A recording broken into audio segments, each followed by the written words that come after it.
Hey everyone! Imagine a land of deep forests and ancient rivers where rolling hills cradled secrets whispered by the wind. For millennia, this vast expanse from the Atlantic mists to the formidable Rhine was home to the Celts, a mosaic of tribes, fierce and proud. They built hill forts, forged iron, and spoke in tongues that sang of ancient heroes and the immortality of the soul. Then, across the sun-drenched Alps, came the thunder of Roman legions. Their arrival ignited a conflict that would etch itself into the bedrock of European history, a clash between fragmented freedom and an organized, insatiable empire. The story of the Gauls is not just one of conquest, it is a profound narrative of adaptation, of a vibrant culture absorbing, transforming, and ultimately enduring. It is the tale of how a land, once known for its fearsome warriors, became a cornerstone of the Roman world, only to witness that world's slow twilight, giving birth to the very nations we know today. Step back in time and listen to the echoes of Gaul, a story of origins, glory, struggle, and an indelible legacy. Before we start, I would like to know where you are watching this video from, and what time is it? Let me know in the comments down below. Also, while you are at it, please do like and subscribe, so we can bring out more content like this. Now let's get started. Before the iron tread of Roman legions echoed across the vast plains and through the ancient forests, before the name Gaul became a byword for a land of fierce warriors and untamed spirit, there was a deeper story. It was a tale etched not in parchment, but in the very earth itself, in the silent burial mounds, the scattered fragments of pottery, the glint of ancient bronze and newly forged iron. This was the story of the peoples who shaped the heart of Western Europe, a vibrant, complex tapestry woven over countless millennia, long before the world knew them as the Gauls. To truly understand the thunderous clash that would define their destiny, we must first journey back, peeling back the layers of time to reveal the ancient currents that carved their landscapes and forged their souls. The very name, Gaul, a Roman invention, conjures images of a unified realm. Yet for much of its long history, this sprawling expanse was anything but. It was a mosaic of independent spirits, a patchwork of tribes, each with its own whispers of dialect, its own sacred customs, its own fiercely guarded stretch of land. To speak of Gaul in those distant centuries before the 5th BCE is to speak of a geographical dream, a fluid concept whose borders breathed and shifted with every migration, every alliance, every skirmish. Yet within this grand, ever-changing definition, a vast swathe of Europe found its identity, stretching from the crashing waves of the Atlantic to the swift currents of the Rhine, from the misty shores of the English Channel to the sun-drenched peaks of the Pyrenees and the azure embrace of the Mediterranean. Modern France, Belgium, Luxembourg, parts of Switzerland, western Germany, and even northern Italy, all were once part of this boundless, ancient world. Within this grand canvas, distinct regions began to emerge, each with its own character, shaped by the land and the people who claimed it. The very heart of this world was Gallia Celtica, a land of rolling plains and winding rivers, the Loire, the Seine, the Garonne, where fertile soil yielded rich harvests and dense forests offered both refuge and resources. Here the great tribes like the Aedui, the Arverni, the Sequani and the Bituriges held sway, their settlements dotting the landscape like ancient jewels. This central position made it a crossroads, a place where cultures met and mingled, influencing and being influenced in turn. To the north, shrouded in mist and rugged terrain, lay Gallia Belgica. Here, tribes like the Nervii, Remi and Treveri carved out their existence. Roman chroniclers, with a mix of awe and trepidation, would later describe them as the fiercest, least touched by foreign ways, their martial traditions honed by the challenging lands, and their constant proximity to the Germanic peoples across the Rhine. The unforgiving Ardennes forest and the winding rivers of the Meuse and Scheldt fostered a more fragmented tribal world, though occasionally powerful confederations would rise like fleeting stars in the northern sky. South of the Celtic heartland, nestled against the formidable Pyrenees, was Gallia Aquitania. This region, roughly the southwest of modern France, held a different rhythm. Its people, the Aquitani, spoke a tongue closer to the Iberians, their cultural ties stretching south across the mountains, rather than east to the Celtic heart. The Garonne River basin and the Atlantic coast guided their trade, forging different connections, different destinies. The Pyrenees, a majestic natural barrier, shaped their migrations and the subtle flow of their culture. And then, across the towering Alps, lay Gallia Cisalpina, Gaul on this side of the Alps. This fertile Po Valley, though geographically Italian, was a land claimed by Gallic tribes, the Insubres, the Boii, the Senones, who had poured over the mountain passes in earlier centuries. Their presence here was a constant challenge to the nascent Roman Republic, a source of friction and conflict that would eventually see this vibrant Gallic outpost absorbed into the Roman maw, its distinct identity fading long before its northern kin. Its rich soil and strategic position made it a coveted prize, a battleground for expansion and consolidation. Yet, even these broad Roman classifications fail to capture the true intricacy of Gaul. Within each region pulsed a myriad of smaller tribal territories. The Parisine, whose name would echo through millennia in the city of Paris. The Carnutes, guardians of a sacred forest where druids gathered in solemn assembly. The seafaring Veneti, masters of the Atlantic waves. Each tribe a unique universe centered around its pagus or civitas, often anchored by an oppidum, a fortified hill fort that was both home and stronghold. These boundaries, however, were rarely fixed lines on a map.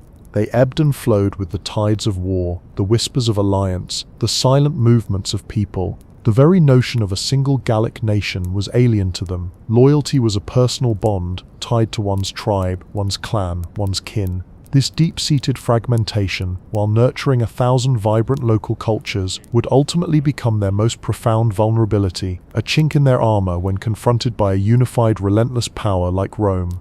The land itself, with its mountains and forests, its plains and rivers, shaped their economies, their customs, and their ways of war, forging a complex, multifaceted civilization long before the shadow of the eagle fell upon them.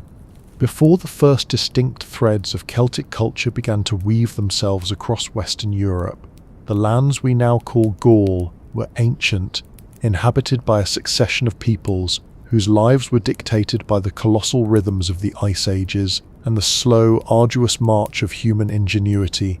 The whispers of their existence, though faint, are crucial, for they laid the very ground upon which Celtic societies would eventually rise. Our story reaches back into the unfathomable depths of the Paleolithic era, stretching back hundreds of thousands of years. Imagine the vast, silent landscapes, alternately frozen under glacial ice or teeming with megafauna in warmer interglacial periods. Here, early hominids, the stout Neanderthals, and later the slender, agile Cro-Magnons, our direct ancestors, roamed. They left behind not just the chipped flint of their tools, but the breathtaking artistry of places like Lascaux and Chauvet, deep within the caves of southwestern France.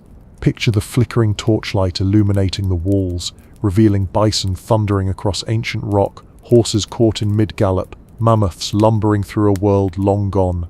These were not mere drawings, they were expressions of complex belief systems, a profound connection to the spirits of the animals they hunted, a testament to minds capable of abstract thought and symbolic expression.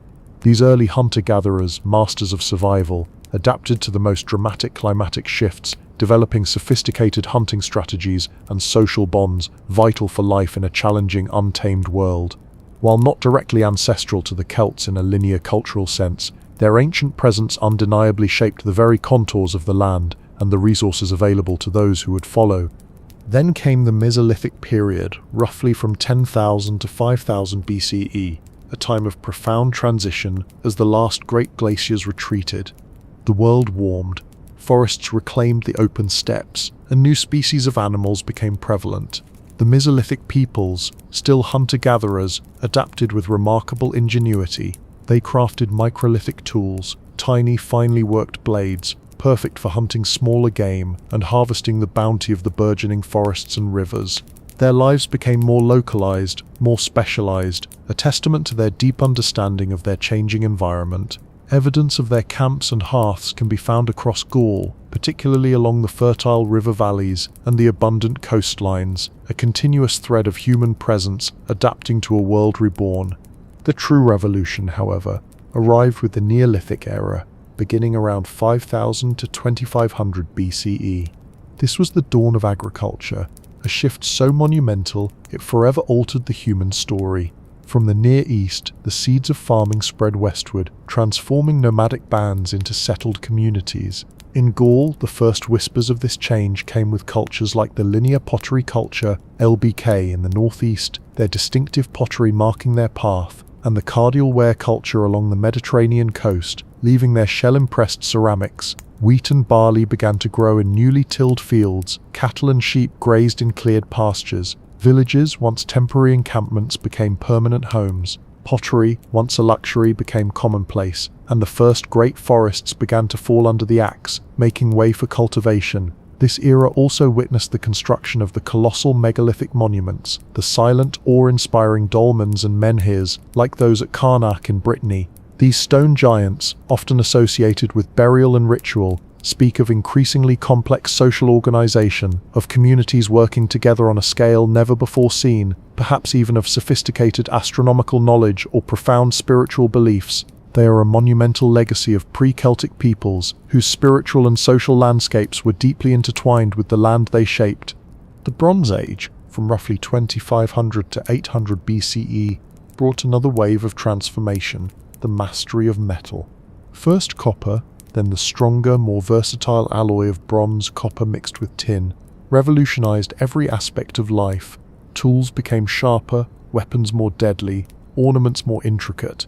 This was an age of emerging hierarchies, where control over precious metal resources and the intricate trade routes that carried them conferred immense power. The archaeological record from Bronze Age Gaul reveals elaborate burial mounds or tumuli filled with gleaming bronze artifacts, swords, axes, jewelry, clear indicators of a rising warrior elite, a society where status was increasingly defined by wealth and martial prowess. Different regional Bronze Age cultures, like the tumulus culture and later the urnfield culture, left their distinct marks, visible in their burial customs and the objects they crafted. The urnfield culture, spreading across much of Central Europe and into Gaul, is particularly significant. Its widespread adoption of cremation, where the ashes of the dead were placed in urns and buried in vast cemeteries, suggests a shared set of beliefs and practices, spanning a wide geographical area, a precursor to the broader cultural unity that would define the Celts. While the precise linguistic and ethnic tapestry of these pre-Celtic populations remains a subject of fervent debate among scholars, one truth is undeniable: the lands of Gaul were not empty when the Celtic cultural complex began to coalesce. Instead, they were vibrant, evolving societies that had already mastered the arts of agriculture, developed sophisticated technologies, and established intricate social and ritual practices. The Celts, therefore, did not arrive in a vacuum. They were inheritors, whether through absorption, assimilation, or displacement, integrating existing populations and their accumulated knowledge into their own expanding cultural sphere.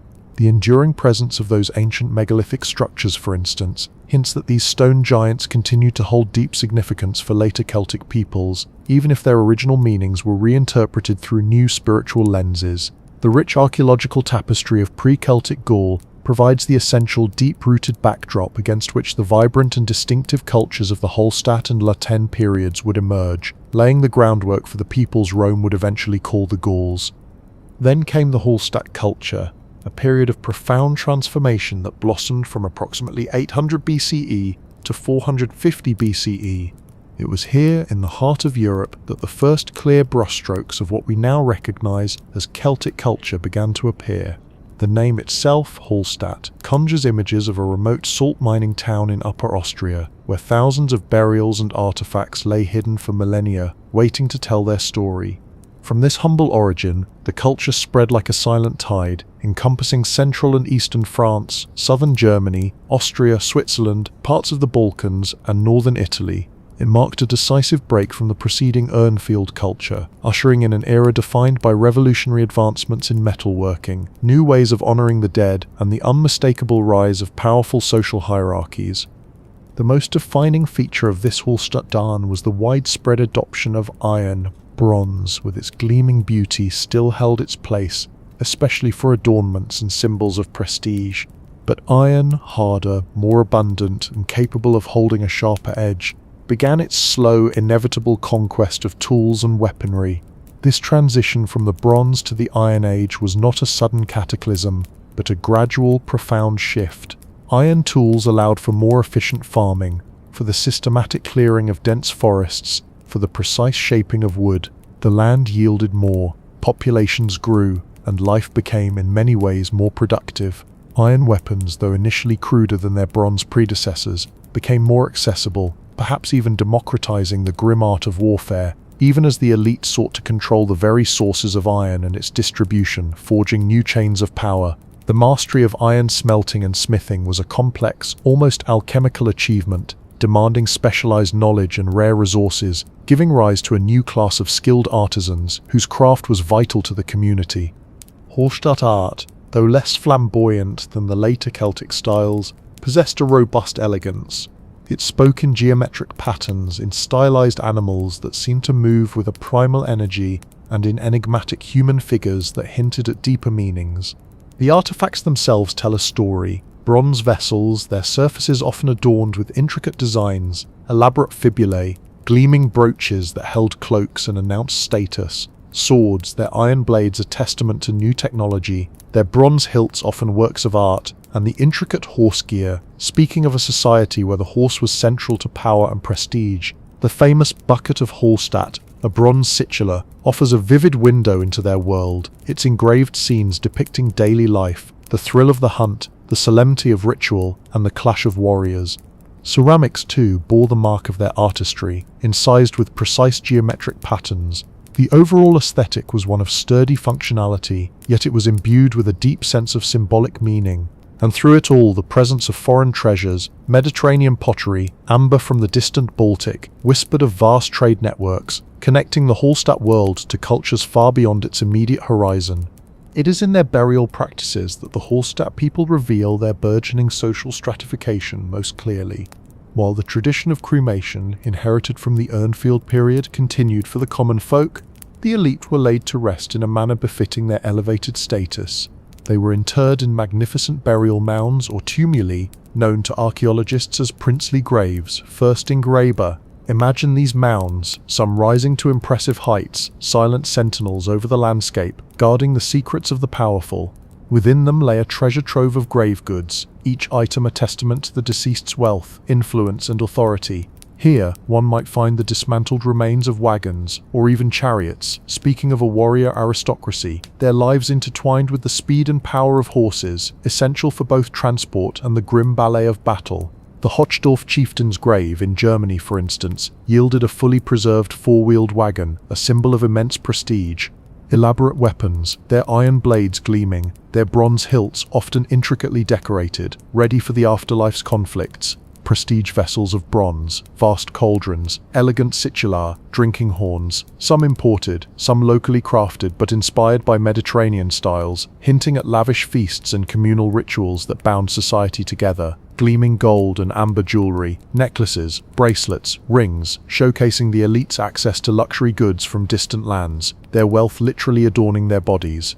Small, enigmatic figurines of bronze or ceramic, perhaps depicting warriors or riders, imbued with religious significance, guiding the deceased on their journey. The sheer opulence and quantity of these grave goods, starkly contrasting with the simple burials of ordinary people, paint a vivid picture of a powerful aristocratic class. These princes or chieftains were likely masters of their domains, controlling the precious salt mines, the vital metal resources, the intricate trade routes, and the very agricultural surpluses that sustained their communities. Their authority was forged in military prowess and cemented by economic might. Hallstatt settlements varied greatly, from humble open villages to increasingly sophisticated fortified hilltop strongholds, or Heunebergs. These impressive sites, like the Heuneberg itself in southern Germany or Mont-Massois in France, were more than just defensive positions. They were nascent centers of power, bustling hubs of trade, and vibrant workshops where skilled artisans plied their crafts.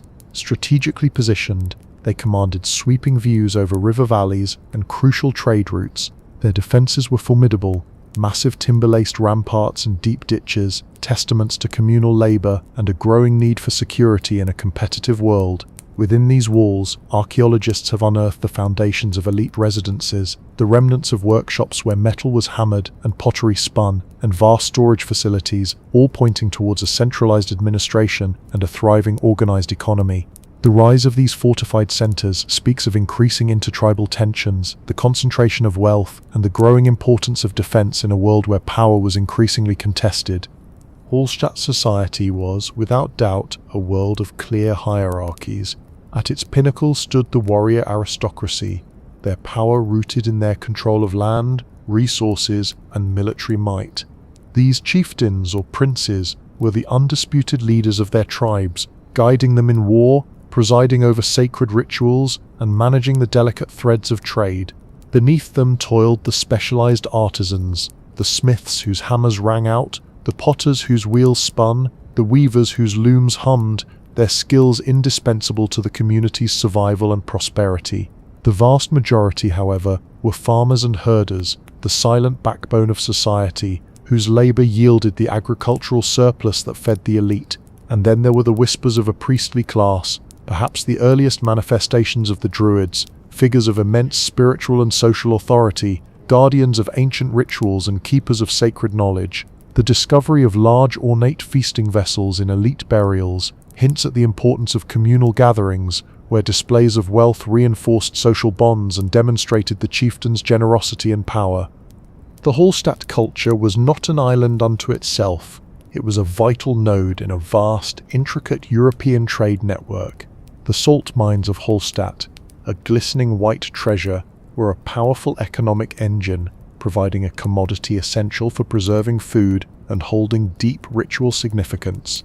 Control over the flow of iron, copper, tin, and the shimmering amber from the distant Baltic was a constant source of wealth for the elite.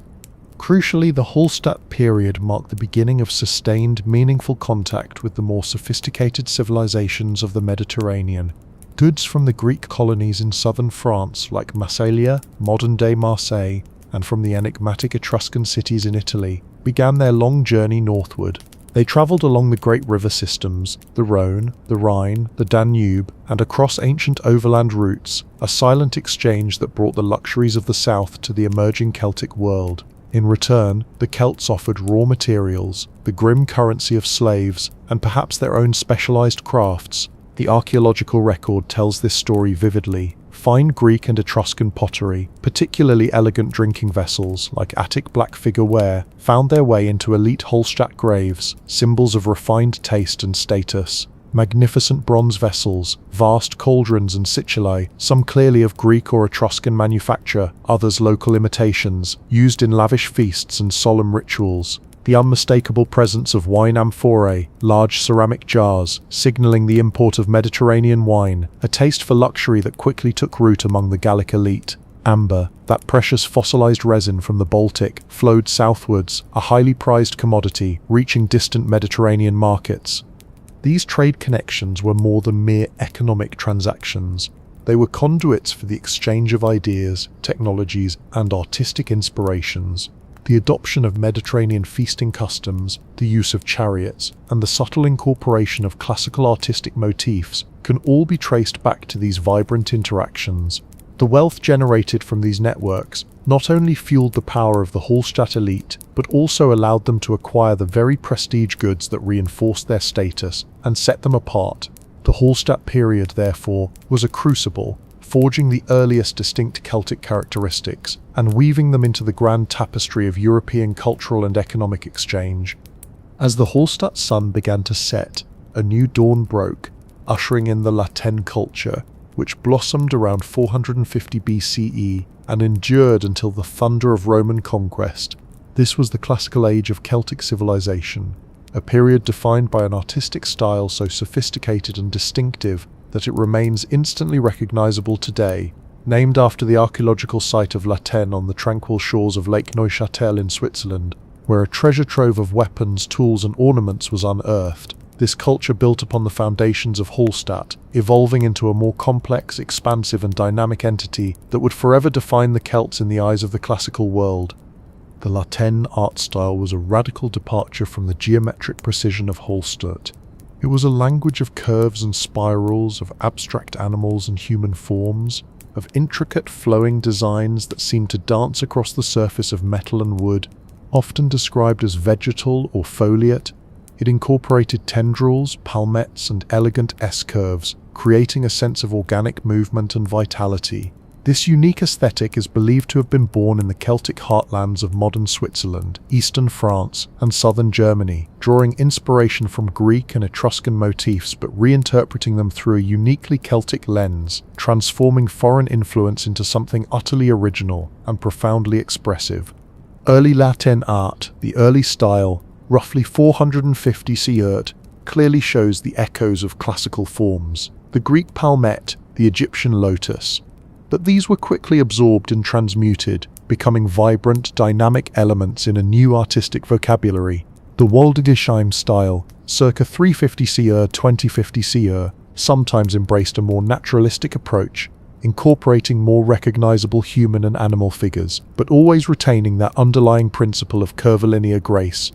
This art was never merely decorative, it was imbued with deep symbolic meaning, appearing on objects of immense prestige. The gleaming blades of swords, the protective surfaces of shields, the ornate crests of helmets, the heavy gold torques that adorned the necks of chieftains, the delicate fibulae that fastened their cloaks, and countless ritualistic items. The craftsmanship was breathtaking, employing techniques like chasing, engraving, repoussé, and intricate inlay work with vibrant enamel, precious coral, and shimmering glass. The sheer ubiquity of this style, found across vast stretches of Europe, stands as a testament to the cultural cohesion and shared aesthetic values that bound together the diverse Celtic tribes, a silent language understood across a continent. The Latin culture was not static. It was a force of dynamic expansion, largely driven by waves of Celtic migrations and military prowess that profoundly reshaped the map of ancient Europe. Unlike the more settled Hallstatt culture, the Latin period was an era of movement, of peoples on the march. The most famous and impactful of these migrations saw Latin Celts, including the formidable Border, the relentless Senones, and the resourceful Lingoners, pouring across the Alps into the fertile Po Valley in the 4th century BCE. This was the birth of Gallia Cisalpina, a land that would become a constant source of friction with the burgeoning Roman Republic, culminating in the infamous audacious sack of Rome itself in 390 BCE. Other groups, driven by ambition or necessity, migrated southeast into the Balkans in the 3rd century BCE, clashing with the armies of Macedon and the city-states of Greece. Some even journeyed as far as distant Anatolia, establishing the enduring kingdom of Galatia, a testament to their far-flung reach. Across the narrow seas, the Latin material culture is clearly evident in Britain and Ireland, suggesting significant cultural diffusion or even direct migration from the continental mainland, though the precise timing and nature of this arrival remain a subject of scholarly debate. And within the core territories of Gaul itself, the Latin culture flourished, leading to the formation of powerful tribal confederations and the construction of ever more impressive oppida. This widespread dissemination of the Latin style and its associated material culture is a powerful indicator of a shared cultural identity, a common thread that wove together the vast Celtic world, even if political unity remained elusive. It speaks of common artistic traditions, shared religious beliefs, and underlying social norms that transcended the boundaries of individual tribes. The Latin period witnessed a significant evolution in Gallic society. While the warrior aristocracy remained the dominant force, the nature of power became more nuanced, more complex. The emergence of powerful tribal confederations, often guided by elected chieftains or aristocratic councils, hinted at a move towards more sophisticated political organization, a recognition that collective strength could bring greater influence. A pivotal development was the proliferation of oppida. These were not merely fortified camps, they were vast, often heavily defended hilltop settlements, proto-urban centers that served as the beating heart of political power, economic activity, religious worship, and communal defense. Imagine the imposing scale of Bibracte, the capital of the Aedui, or Gergovia, the stronghold of the Arverni, or the fateful Alasia, where Caesar's decisive siege would forever alter the course of Gallic history. These oppida were bustling towns, often home to thousands of inhabitants, Archaeological excavations have revealed their intricate design, sophisticated fortifications, massive walls constructed with remarkable ingenuity, utilizing distinctive techniques like the Murus Gallicus, a timber-laced stone wall that provided immense strength against siege engines. Vibrant craft production, extensive evidence of specialized workshops where the clang of hammers on iron, the hiss of bronze casting, the rhythmic turning of the potter's wheel, and the delicate art of glass-making and coinage production spoke of a highly organized economy with a clear division of labor. Bustling trade hubs, their strategic locations, often at the confluence of rivers or along major overland routes, transformed them into vital nodes for long-distance trade, drawing goods and people from across the continent. Densely populated residential areas, the close-packed houses within their walls suggest significant populations living in close proximity, fostering a vibrant communal life. Defined public spaces, evidence hints at market areas where goods were exchanged, and perhaps sacred sanctuaries where rituals were performed.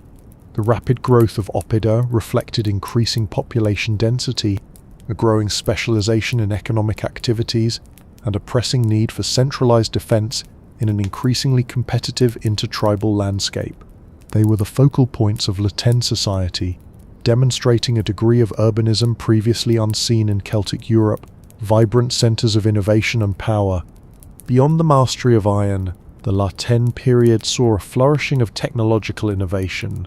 The development of the potter's wheel, for instance, revolutionized ceramic production, leading to more efficient and standardized wares. Advances in agriculture included the widespread use of the iron plowshare, allowing for deeper tilling and more productive farming, feeding a growing population. The invention of sophisticated tools for carpentry and metalworking enabled the creation of ever more elaborate structures and artifacts, from intricate jewelry to massive fortifications. Perhaps most notably, the Latin Celts were among the first peoples north of the Alps to strike their own coinage. Initially, these coins were crude imitations of Greek and Roman prototypes, but soon uniquely Celtic designs emerged, often featuring stylized heads and fantastical animals.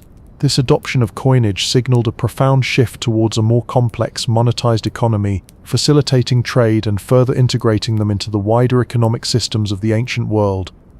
While direct archaeological evidence for Latin religious practices often remains tantalizingly ambiguous, the accounts of classical authors like Julius Caesar, though biased by Roman perspective, offer crucial insights.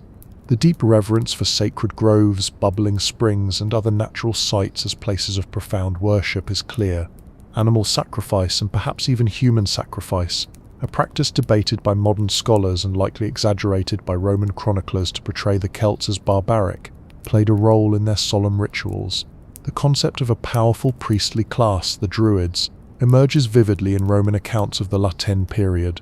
These were not merely priests, they were a privileged, educated, and immensely influential class, their roles multifaceted and far-reaching, religious leaders presiding over all religious ceremonies, from the most elaborate sacrifices to the simplest rites. They were the vital intermediaries between the human realm and the divine, responsible for interpreting omens, ensuring divine favor, and maintaining the sacred balance of the cosmos. Judges and legal authorities, Druids wielded immense judicial power, acting as arbiters in disputes between individuals, families, and even entire tribes. Their pronouncements were binding and absolute, and to defy a Druid's ruling was to invite the direst of consequences, including excommunication from religious rites, a spiritual and social ostracization considered the gravest of punishments. Teachers and philosophers, they were the revered custodians of knowledge, responsible for the rigorous education of the aristocratic youth. Their training was legendary, often spanning up to 2 decades, involving the memorization of vast oral traditions, history, intricate legal codes, epic poetry, complex cosmology, and the detailed genealogies of their people. Caesar notably recorded their belief in the immortality of the soul and the transmigration of souls, a doctrine he believed significantly contributed to Gallic bravery in battle.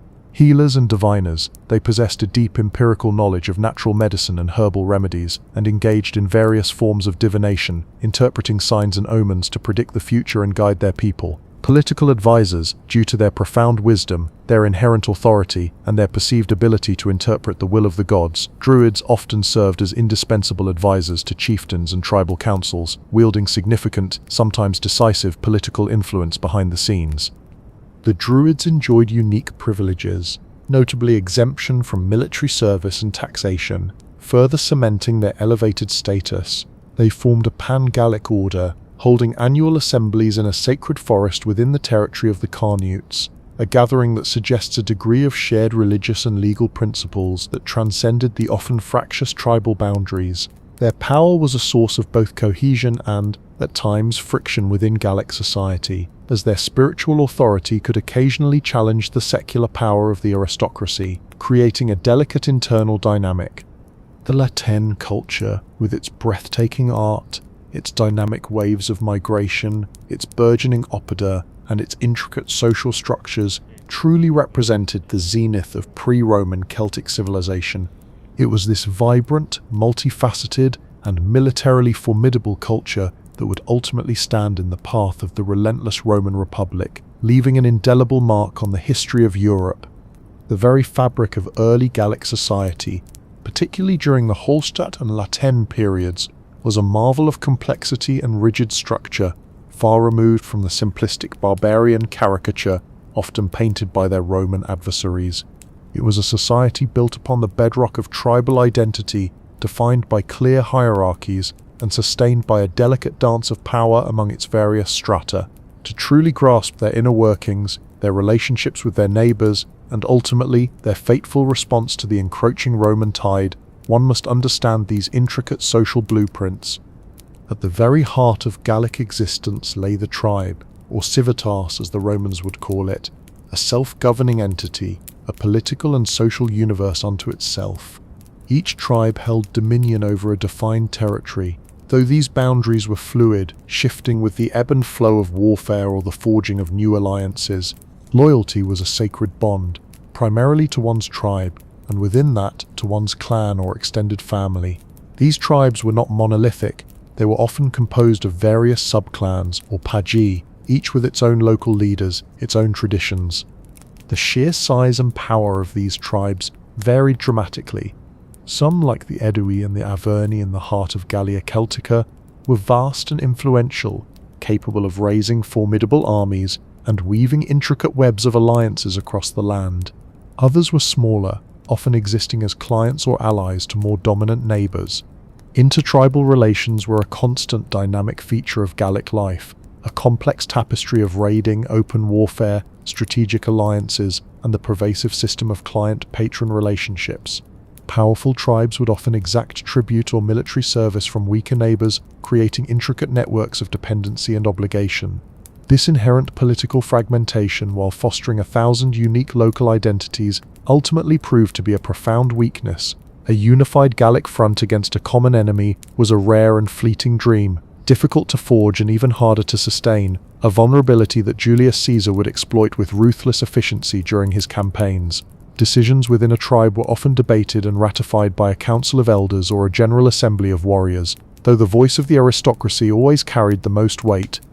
At the very pinnacle of this society stood a powerful and immensely wealthy aristocracy, often referred to by Caesar as the equites, or knights, a term that immediately evokes their martial prowess and their ownership of horses, symbols of speed, prestige, and military might.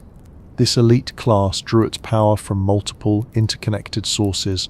Control over the most fertile lands and the resulting agricultural surpluses was the bedrock of their wealth, providing the sustenance for their retinues and the means for lavish display. Aristocrats were the natural chieftains and war leaders, riding at the head of their loyal followers into battle. Their courage, skill, and success in warfare were the highest virtues, bringing not only plunder, but immense prestige and the unwavering loyalty of their warriors. Access to and control over vital resources like iron mines, precious salt deposits, and strategic trade routes further solidified their economic dominance. They were the primary recipients of the gleaming luxury goods that flowed in from the Mediterranean, further distinguishing them. A fundamental pillar of aristocratic power was the pervasive system of clientage. Lesser individuals, whether commoners seeking protection or even other aristocrats from less powerful families, would become clients of a powerful patroness. In exchange for the patron's protection, legal advocacy, and economic support, the clients owed unwavering loyalty, military service, and political backing.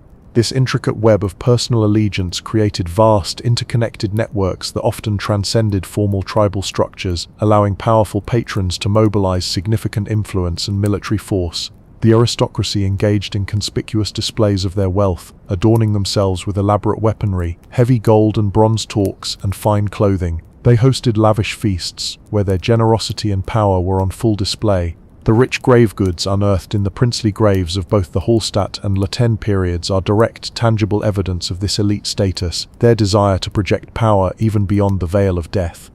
Yet, this aristocracy was not a monolithic bloc. It was a dynamic, often fractious group, rife with internal rivalries and power struggles between leading families within and between tribes. These rivalries frequently erupted into internal conflicts and led to constantly shifting alliances, a complex political landscape that Rome, with its shrewd diplomacy, would skillfully exploit during its relentless conquest.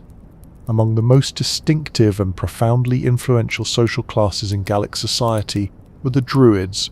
While their precise origins remain shrouded in the mists of time and scholarly debate, their prominence undeniably grew during the Latin period.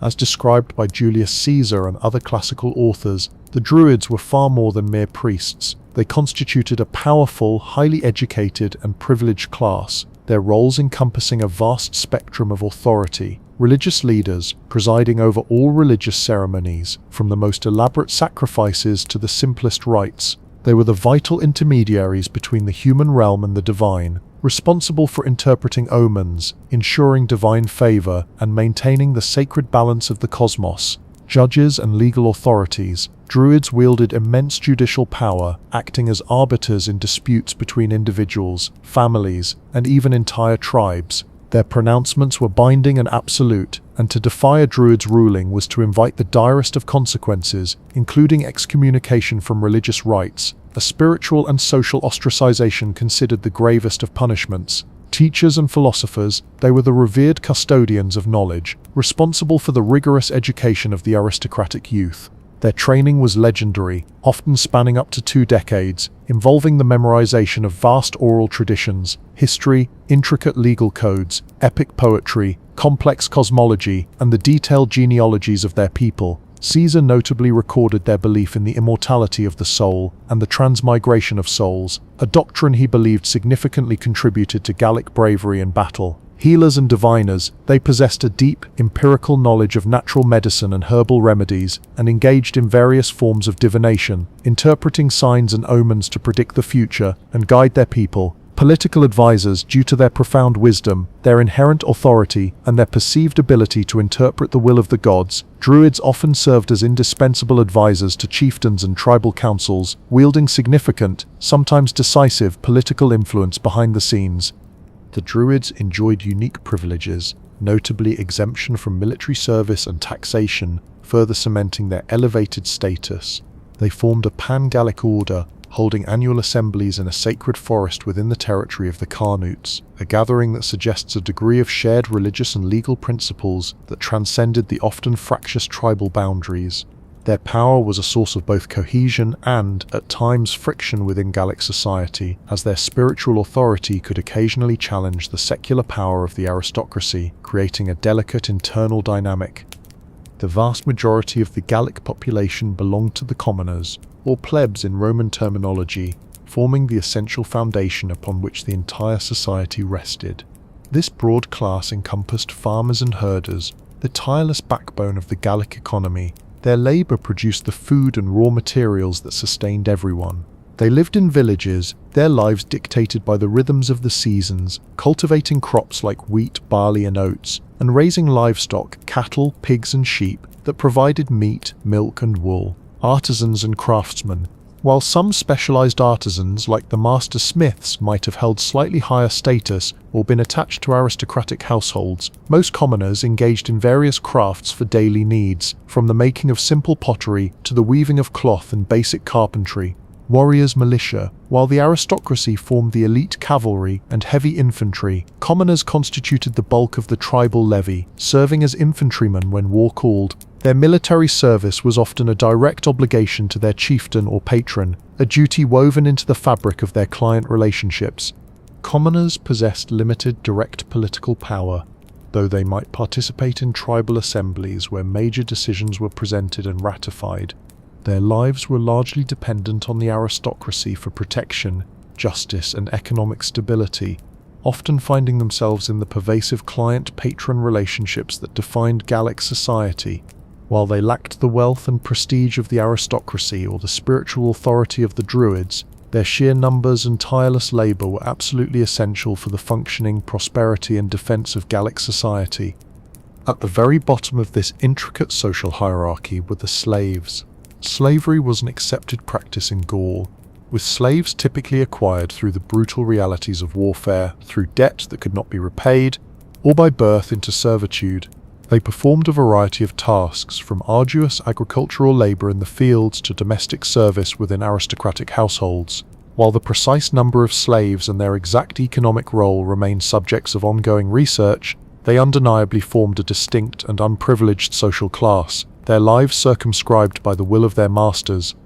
In essence, early Gallic society was a vibrant, complex interplay of fiercely held tribal loyalties, the undeniable dominance of a warrior aristocracy, the unique spiritual and legal authority of the enigmatic Druids, and the essential tireless labour of the commoners. This intricate social structure, while providing a robust framework for governance and cultural cohesion, also harboured inherent tensions and divisions, fault lines that would be profoundly tested and ultimately exploited by the arrival of the Roman legions. The early Celtic cultures of Hallstatt and Laten were never isolated islands. They were deeply, intricately woven into vast, pulsating European trade networks that stretched from the icy waters of the Baltic Sea to the sun-drenched shores of the Mediterranean. These networks were far more than mere conduits for goods. They were vital arteries for the exchange of raw materials, finished products, groundbreaking technologies, and transformative ideas, playing an indispensable role in the economic development and cultural evolution of the Gauls. Of particular significance were the increasingly robust and direct connections forged with the more advanced civilizations of the Mediterranean basin, most notably the Greeks and the Etruscans. These interactions unleashed a steady flow of luxury goods and cultural influences northward, profoundly impacting the Gallic elite and shaping the very trajectory of Celtic society.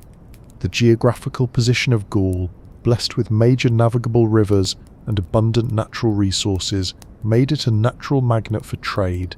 Salt, the gleaming salt mines of Hallstatt, a white treasure, were a major source of wealth, for salt was not merely essential for preserving food, but also held deep ritualistic significance. Metals. Gaul was rich in iron ore, and also had access to copper, and crucially tin, though much of the tin often came from distant sources like Cornwall in Britain, hinting at even wider, more complex networks. Control over these mines and the intricate process of metal production was a cornerstone of aristocratic power. Amber, this fossilized resin, shimmering with ancient light, was highly prized for jewelry and decorative items. It was sourced from the distant Baltic Sea region and traveled southwards along established routes, eventually reaching the eager markets of the Mediterranean, with Celtic intermediaries playing a vital role. Slaves. The grim reality of ancient warfare meant that human beings captured in battle were a valuable commodity, often traded to the Mediterranean world. Agricultural products. While raw agricultural products were less frequently traded over vast distances, the surpluses generated by Gallic farmers would have supported thriving local economies and could have been exchanged for other goods within regional networks. The great rivers, the Rhône, the Rhine, the Danube, the Seine, and the Loire, served as vital arteries, silent highways for both internal and external trade. Overland routes, often following ancient paths worn by millennia of foot traffic, connected these river systems and facilitated the arduous movement of goods across mountain passes and sprawling plains. Control over these strategic routes was a significant factor in the power and wealth of certain tribes and their burgeoning hobbida. The earliest and most impactful Mediterranean influences on the Celtic world flowed from the vibrant cultures of the Greeks and the enigmatic Etruscans. Greek influence. Massalia, Marseille, founded by intrepid Greek colonists from Phocaea around 600 BCE, stood as the primary gateway for Greek goods and cultural influence into Gaul. Strategically positioned at the mouth of the Rhône River, it swiftly blossomed into a thriving port city, a crucial trading post where two worlds met. From Massalia, the rich red of Greek wine, the golden sheen of olive oil, the exquisite beauty of fine pottery, the gleam of bronze vessels, and countless other luxury items flowed northward, carried by the Rhone and its tributaries deep into the heart of Gallic territory. Trade goods, wine, without doubt, was the most significant import. The distinctive shapes of amphorae, large ceramic jars used to transport liquids, from Massalia and other Greek centres, are frequently unearthed in elite Hallstatt and early Latin graves. The adoption of wine drinking and the associated elaborate feasting rituals by the Gallic elite is a clear, undeniable sign of profound cultural influence, transforming their social customs. Attic pottery, high-quality Greek pottery, particularly the sophisticated black figure and red figure vases, was highly prized for its artistry and found its way into aristocratic burials, serving as powerful prestige items, symbols of refined taste and status. Bronze vessels, large bronze cauldrons, elegant cretas, mixing bowls for wine, and other vessels, often of Greek manufacture or strongly influenced by Greek design, were central to elite feasting and solemn rituals. The monumental Vix Crater, a colossal bronze vessel discovered in a princely grave in Burgundy, stands as a spectacular testament to Greek craftsmanship found deep within Gallic lands, a silent witness to this ancient exchange. Cultural exchange, beyond the tangible goods, trade facilitated a vibrant exchange of ideas. Greek artistic motifs, such as the graceful palmette and the stylized lotus, were absorbed and ingeniously reinterpreted by Celtic artisans, contributing directly to the development of the distinctive flowing Latin art style. Even the very concept of coinage, though adopted later by the Celts, was undoubtedly inspired by the established Greek examples. Etruscan influence. Northern Italy, the Etruscans, a powerful and culturally rich civilization in central Italy, maintained extensive trade networks that reached deep into the fertile Po Valley and across the formidable Alps. Their influence on early Celtic cultures, particularly the Hallstatt, was significant and enduring. Trade goods, Etruscan bronze situle buckets, often exquisitely decorated with scenes of daily life and myth, were highly sought after and are frequently found in many Hallstatt princely graves.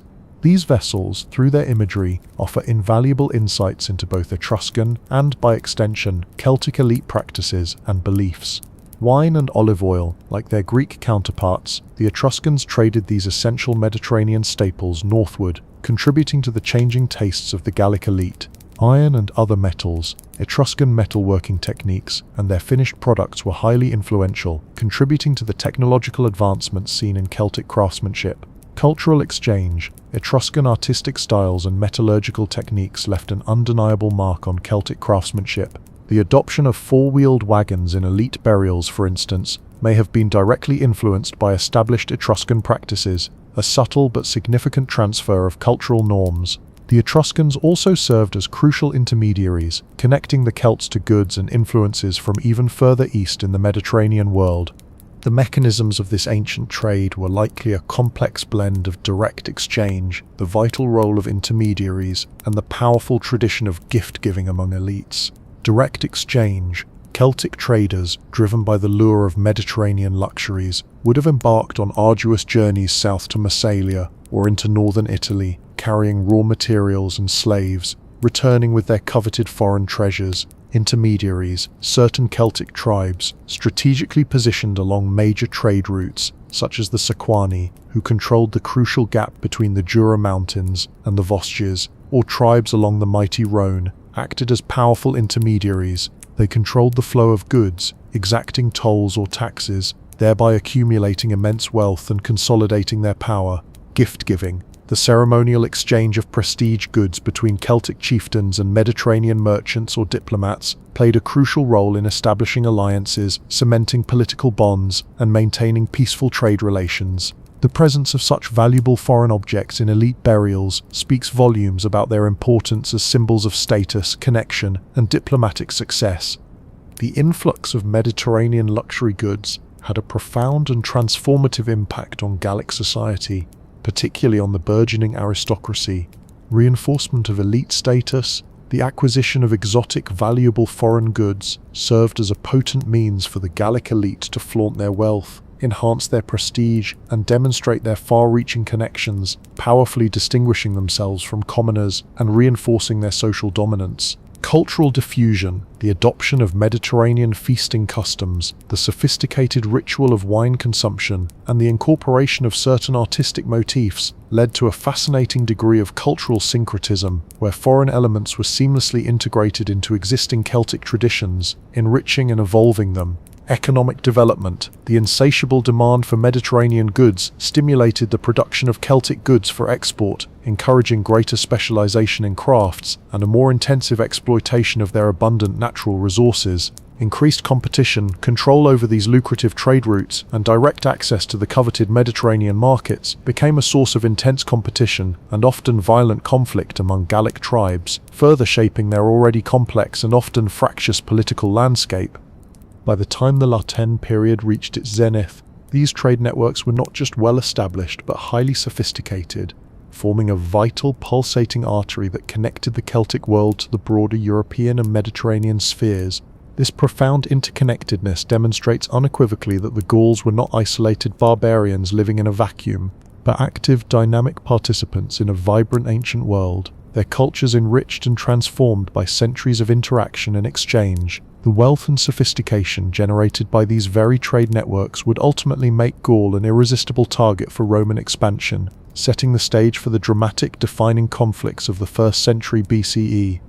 The origins of the Gauls, then, are not to be found in a single, isolated moment of creation, but rather in a long, intricate tapestry woven from countless millennia of human presence and profound cultural evolution across the vast and varied landscapes of Western Europe. From the faint, haunting echoes of Paleolithic hunter-gatherers, whose artistry still speaks from the depths of ancient caves, and the monumental, silent achievements of Neolithic farmers who first tamed the land, to the revolutionary metallurgical innovations of the Bronze Age, the stage was meticulously set for the emergence of a distinct and powerful cultural identity.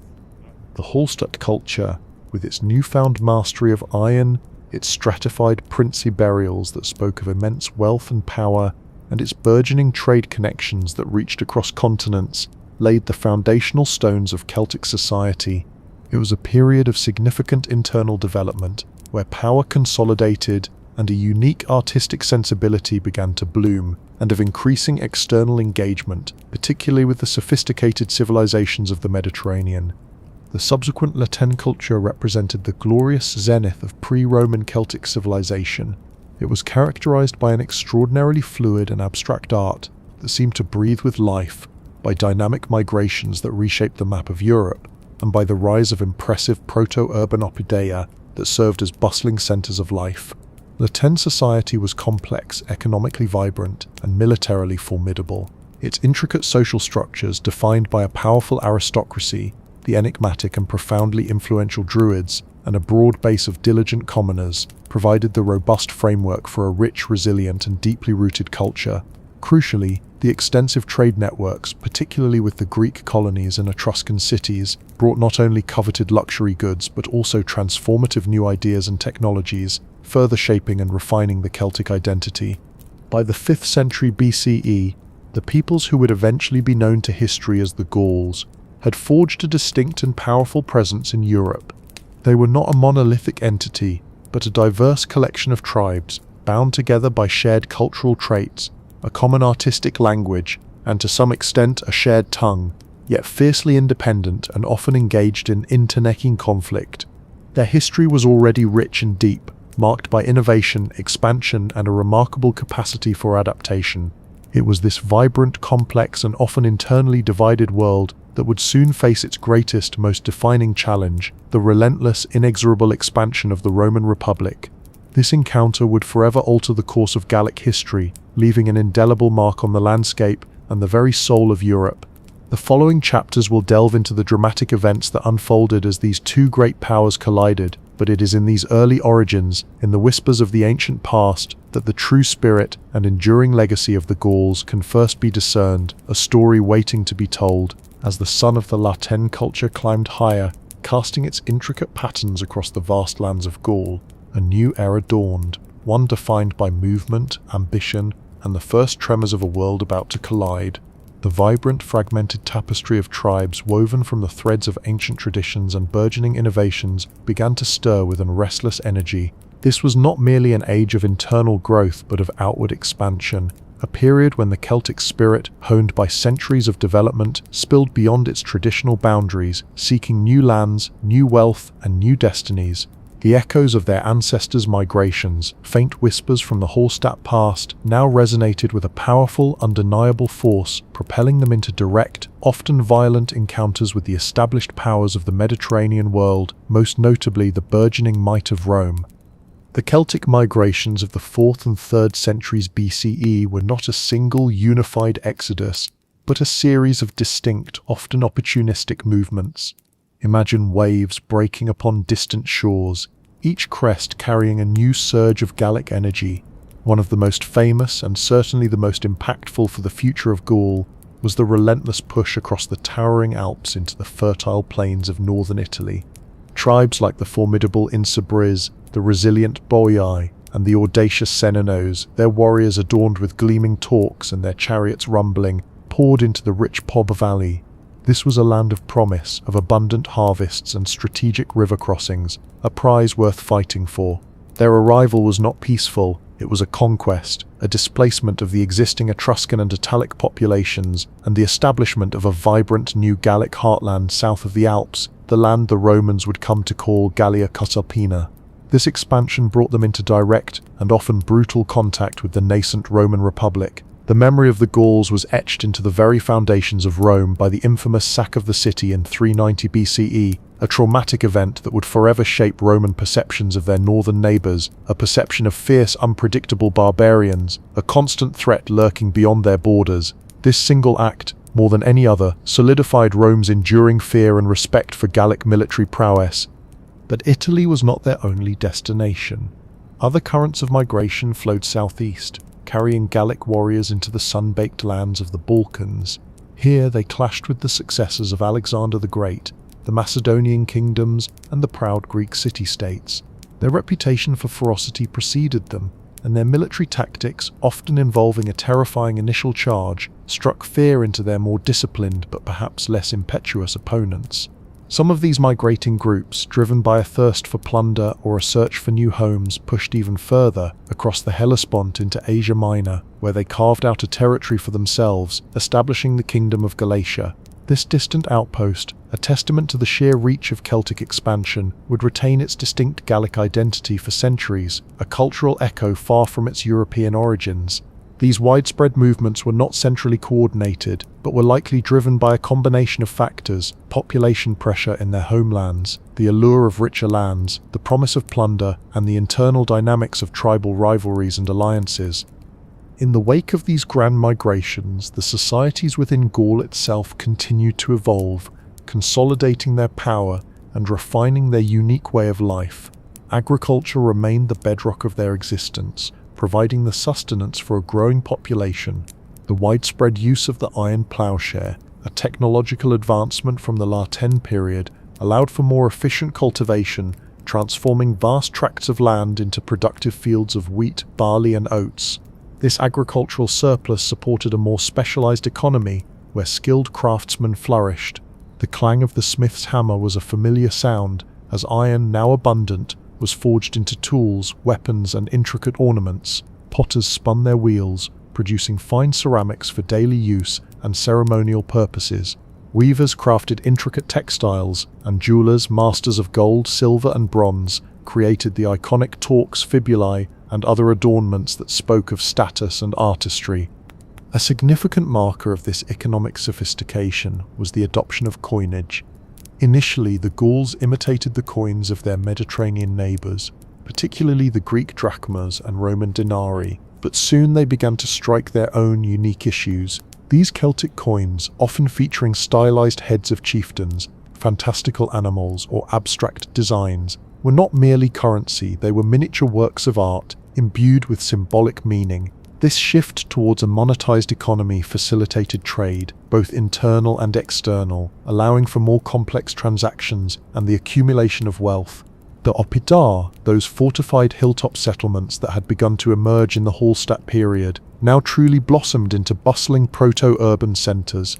Places like Bibracte, the sprawling capital of the Aedui, or Gergovia, the formidable stronghold of the Arverni, were not just defensive positions but vibrant hubs of economic activity, craft production, and political power. Their massive walls, often constructed with the distinctive Murus Gallicus technique, a timber-laced stone rampart, were engineering marvels, testament to the collective labour and organisational capacity of the tribes. Within these walls, thousands lived, worked and worshipped, their lives intertwined with the rhythms of trade and the demands of their chieftains. The relationship between the Gauls and Rome during this period was a complex and evolving dance of conflict and uneasy coexistence. The memory of the sack of Rome lingered, a scar on the Roman psyche, fueling a deep-seated apprehension. For centuries after, any significant movement of Gallic tribes near Roman territory would send shivers of fear through the Republic.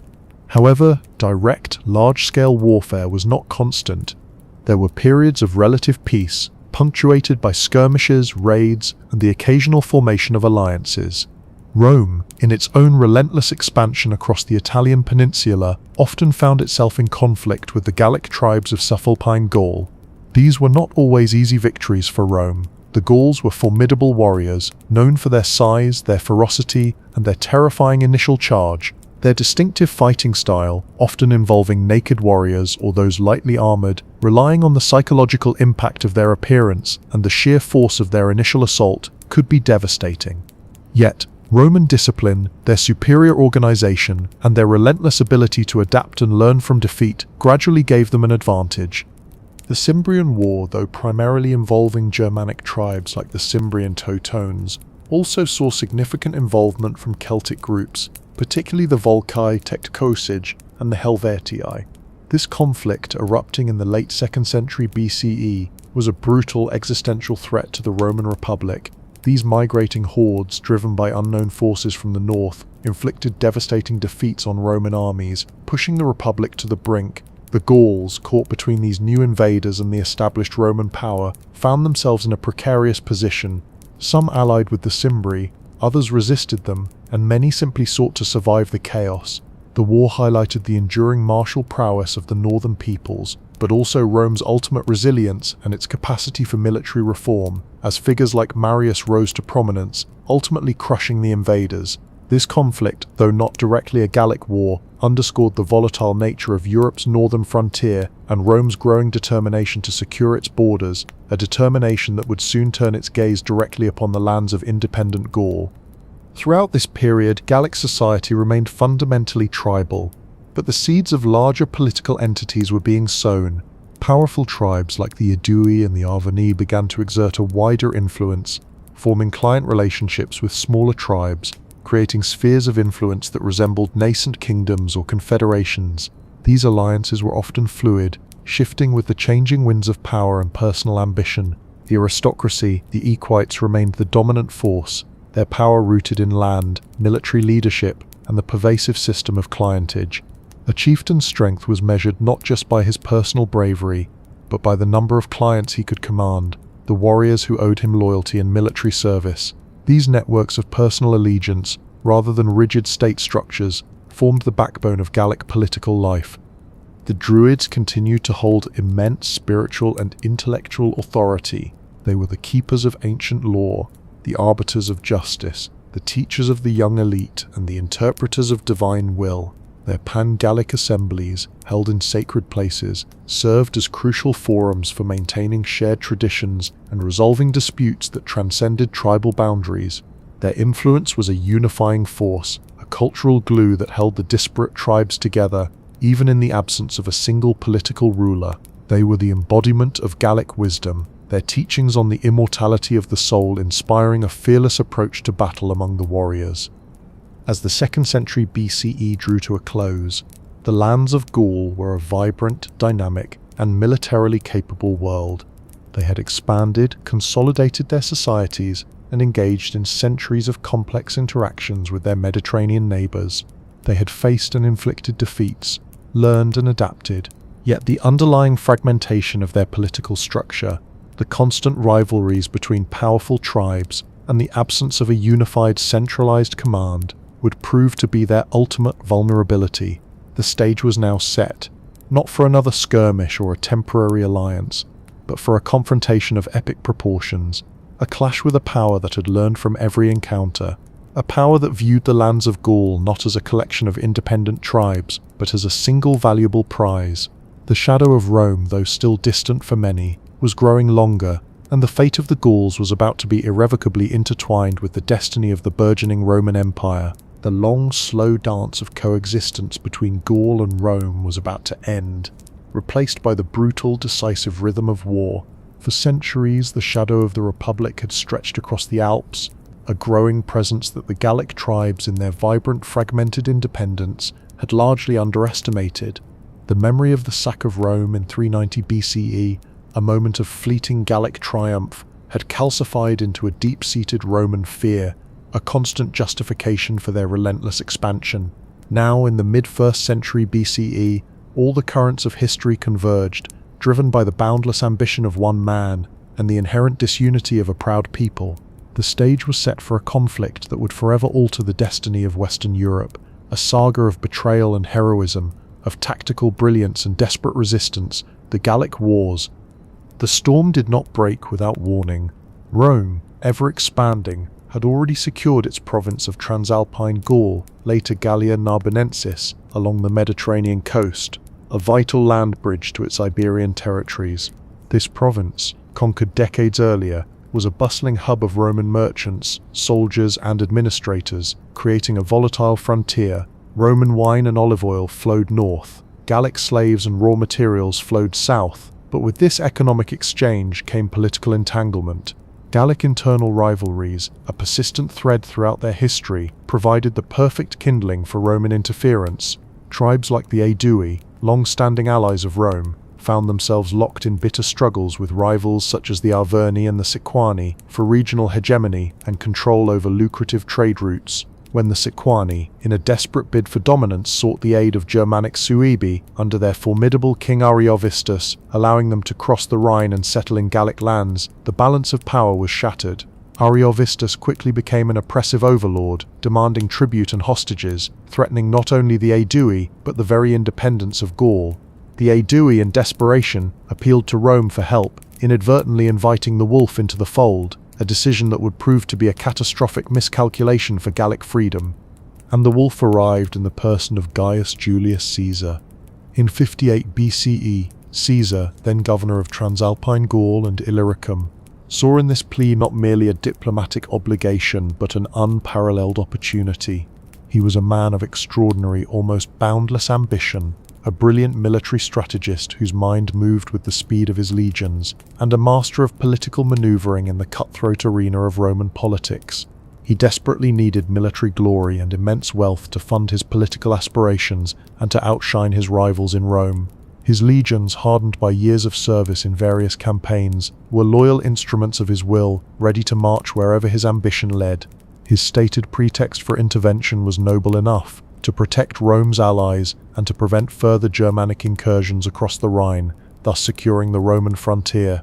But his true underlying objective was clear: glory that would elevate him above all others, vast wealth to pay off his mounting debts and buy influence, and the military prestige necessary to seize ultimate power in Rome. He would achieve all of this by conquering Gaul, transforming a loose collection of tribes into a personal empire. The first clash came swiftly with the Helvetii. This large Celtic tribe, facing relentless pressure from Germanic neighbours and seeking new, more fertile lands, decided to migrate en masse from their Swiss homeland. Their planned route would take them directly through Roman territory, a dangerous proposition. Caesar, feigning concern for the security of Roman lands and supply lines, swiftly denied them passage, ordering the destruction of a vital bridge over the Rhone. When they attempted to force their way, he intercepted them near Bibracte, the Aeduan capital, a site of immense strategic importance. The ensuing battle was a brutal, hard-fought affair, a testament to the Helveti's desperation and courage. Though numerous and brave, their tribal levies lacked the disciplined organization, the rigid formations, and the tactical flexibility of Caesar's veteran legions. They fought with their characteristic ferocity, often in dense, unyielding masses, but Roman engineering, their interlocking scooter shields, forming an impenetrable wall, and their relentless short-sword thrusts proved devastatingly superior in close-quarters combat. The Helvetii were decisively defeated, their migration halted, and their remnants forced back to their ravaged lands, now under Roman suzerainty, a stark example of Roman dominance. This victory, achieved early in 58 BCE, immediately established Caesar's military prowess and sent a clear, chilling message across Gaul. Rome was here, and it was here to stay, its power undeniable. Next, Caesar, with characteristic audacity, turned his attention to Ariovistus and the Suebi. The Germanic king, having been invited into Gaul by the Sequani, had become an oppressive overlord, demanding exorbitant tribute and threatening to settle more of his people in Gallic lands, thereby jeopardizing both Gallic independence and Roman interests. Caesar, positioning himself as the protector of Gaul, demanded Ariovistus withdraw his people back across the Rhine. When diplomacy, marked by mutual suspicion and a dramatic tense parley, failed, battle was inevitable. Near modern-day Mulhouse, Caesar's legions faced the Suebi in a tense confrontation.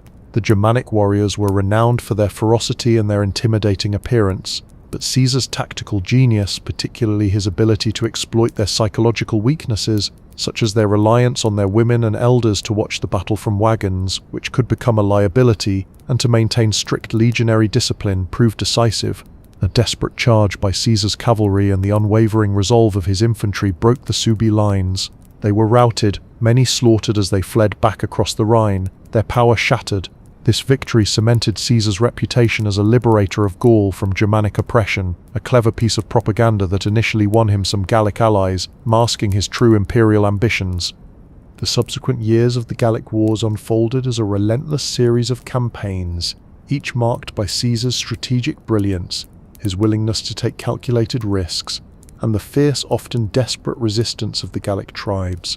In 57 BCE, he confronted the formidable Belgae, a confederation of tribes in northern Gaul, whom he famously considered the bravest of all Gauls, due to their distance from Roman influence and their constant warfare with Germanic tribes. The Nervi, a particularly courageous Belgic tribe, nearly ambushed and annihilated 2 Roman legions at the Battle of the Sambre.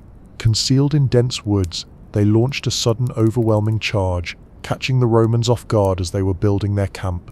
The battle devolved into brutal hand-to-hand combat, a desperate struggle for survival. Only Caesar's personal intervention, rallying his faltering troops, and the iron discipline of his veteran troops, who formed defensive circles and fought with grim determination, saved the day from complete disaster. The Belgic tribes, one by one, were then systematically subdued, their strongholds besieged and captured through Roman engineering and relentless assault. The year 56 BCE saw Caesar turn his attention to the Atlantic coast, particularly the Veneti, a powerful seafaring tribe in Brittany. The Veneti, with their sturdy, high-prowed ships designed to withstand the rough Atlantic seas, and their mastery of coastal navigation, seemed impervious to traditional Roman naval tactics. They controlled vital trade routes and had defied Roman authority by seizing Roman envoys.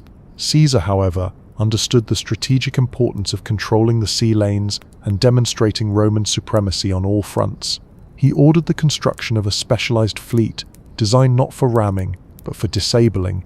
In a brilliant display of engineering and tactical innovation, his forces devised long poles with grappling hooks and sharp cutting tools to sever the Veneti ships' rigging and sails. In a decisive naval battle fought off the coast, the Roman fleet, though less agile, systematically destroyed the Gallic ships, leaving them helpless. The Veneti were crushed, their leaders executed, and their entire tribe sold into slavery, a brutal and unforgettable warning to any who dared defy Roman might or challenge their control of the seas. The year 55 BCE saw Caesar's audacious crossings of the Rhine into Germania. These were not intended as conquests, but as powerful shows of force, aimed at deterring further Germanic incursions into Gaul and demonstrating Rome's reach and punitive capabilities. He also launched his first, albeit brief and largely exploratory invasion of Britain, driven by intelligence that some Gallic tribes were receiving aid from their British kin, and undoubtedly fueled by a desire for further personal glory. These expeditions, while not leading to permanent conquest at this time, served to intimidate potential enemies, gather intelligence, and solidify his reputation as a conqueror of distant, mysterious lands, further enhancing his standing in Rome. By 54 BCE, much of Gaul seemed subdued, its tribes seemingly resigned to Roman dominance. Yet beneath the surface, the embers of resistance still glowed, waiting for a spark. That spark came from the Aburnos, a relatively small Belgic tribe led by the cunning and determined Ambiorix. In a masterstroke of deception and surprise, Ambiorix launched a coordinated attack on a Roman winter camp, annihilating a legion and 5 cohorts, a devastating and unexpected defeat, a rare stain on Caesar's otherwise impeccable record. This shocking setback, a testament to Gallic ingenuity and courage, reignited hope among the subjugated tribes. Ambiorix's success inspired widespread revolts, particularly among the Treveri and other Belgic tribes, who saw a chance to throw off the Roman yoke. Caesar responded with a fury born of wounded pride and strategic necessity, leading brutal, punitive expeditions that systematically devastated the rebellious territories, demonstrating Rome's unforgiving retribution and leaving a trail of destruction as a grim lesson. Yet, it was in 52 BCE that the greatest challenge to Roman rule emerged. A moment of unprecedented, albeit fleeting Gallic unity. Vercingetorix, a young, charismatic chieftain of the Arverni tribe, a man of immense personal courage and strategic foresight, rose to prominence. He possessed a rare ability to unite disparate, often feuding Gallic tribes under his banner, appealing to a nascent sense of shared Gallic identity against the foreign invader. Recognizing that direct confrontation with the highly disciplined Roman legions in open battle was often suicidal, Vercingetorix adopted a revolutionary strategy, a scorched earth policy. He ordered the burning of Gallic towns and crops, denying vital supplies to the advancing Romans, aiming to starve Caesar's army into submission. This audacious strategy initially caused severe difficulties for the Romans, forcing Caesar to adapt his logistics and rely heavily on his allies. The climax of the Gallic Wars unfolded in a series of dramatic, desperate confrontations. Vercingetorix achieved a significant, though not ultimately decisive victory at Gergovia, the Arverni capital. Here, Caesar's legions suffered a rare and humiliating defeat, repelled from the heavily fortified Oppidum, with heavy losses as they attempted a direct assault. This setback, a blow to Roman morale and a boost to Gallic confidence, emboldened the Gauls and further cemented Vercingetorix's authority, drawing even more tribes to his cause. The dream of a truly unified Gaul, capable of expelling the invaders, seemed tantalizingly within reach. However, Vercingetorix's success was ultimately fleeting, a beacon of hope against an overwhelming tide. After a series of strategic maneuvers and skirmishes, including a crucial cavalry defeat, he made the fateful decision to take refuge with his main army in the heavily fortified Oppidum of Alasia. This was a massive hilltop stronghold, seemingly impregnable, surrounded by natural defences. Caesar, recognizing this as his chance to deliver a decisive war-ending blow, immediately laid siege. What followed was one of the most remarkable and audacious sieges in ancient history, a testament to Roman engineering, discipline, and sheer will. Caesar ordered his legions to construct not one, but a double line of circumvallation, an inner ring of fortifications, stretching for miles, facing the Oppidum to prevent Vercingetorix's forces from escaping, and an outer ring, equally formidable, facing outwards to defend against a massive Gallic relief army that was gathering from across Gaul. This monumental feat of engineering involved miles of deep ditches, towering ramparts bristling with sharpened stakes, formidable watchtowers, and cunningly concealed traps, all constructed with incredible speed and precision by thousands of legionaries. For weeks the siege dragged on, a slow agony for those trapped within. Inside Alasia, Vercingetorix and his warriors, along with the civilian population, faced the grim spectre of starvation, their supplies dwindling. Outside, Caesar's legions stretched thin between two fronts, prepared for the inevitable multi-pronged assault from the colossal Gallic relief army. When this massive force, estimated by Caesar to be hundreds of thousands strong, finally arrived, Alasia became a battle fought on 3 desperate fronts. Vercingetorix's besieged forces attempting to break out from within, the relief army attacking Caesar's outer defences with overwhelming numbers, and Caesar's legions fighting desperately on both sides of their meticulously constructed fortifications. The fighting was brutal, relentless, often hand-to-hand, a desperate struggle for survival, where every inch of ground was contested.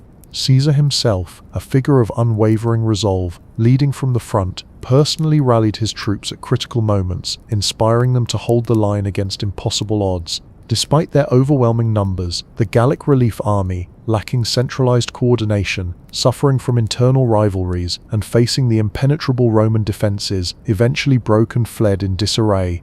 Seeing the decisive defeat of their allies, Vercingetorix's forces inside Alasia lost all hope, their spirit finally broken. Recognizing the utter futility of further resistance, Vercingetorix, in a moment of profound courage, dignity, and ultimate sacrifice for his people, rode out of Alasia and surrendered himself to Caesar. He laid down his arms at Caesar's feet, a symbolic act that marked the definitive end of organized Gallic resistance.